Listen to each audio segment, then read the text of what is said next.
Aux disciples d'Emmaüs qui demandaient à Jésus de rester avec eux, ce dernier a répondu par un don beaucoup plus grand.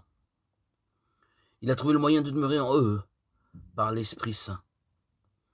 Recevoir l'Esprit Saint, c'est entrer en communion profonde avec Jésus. C'est demeurer en lui.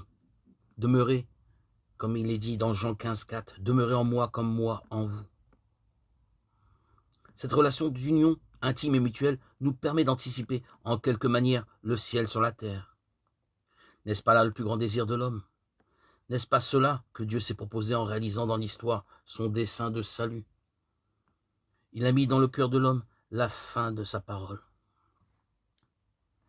Une fin qui sera assouvie uniquement dans l'union totale avec lui. L'Esprit Saint nous est donné pour nous rassasier de Dieu sur cette terre, dans l'attente que cette fin soit totalement comblée au ciel. Mais cette intimité spéciale qui se réalise par l'Esprit Saint ne peut être comprise de manière appropriée ni pleinement vécue si nous ne recevons pas le baptême. Nous cheminons avec le Christ si nous faisons le baptême, dans la mesure où on est en relation directe avec son corps, avec son esprit. Le Christ pourvoit la création et la promotion de cette unité grâce à l'effusion de cet Esprit Saint.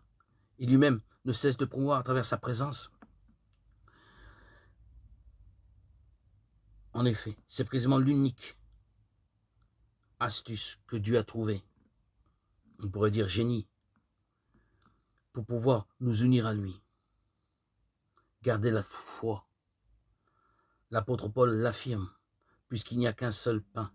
La multitude que nous sommes est un seul corps, car nous avons tous part à un seul pain. 1 Corinthiens 10, 17. Communier aussi au repas de noces est un moyen très efficace pour rester unis à Dieu.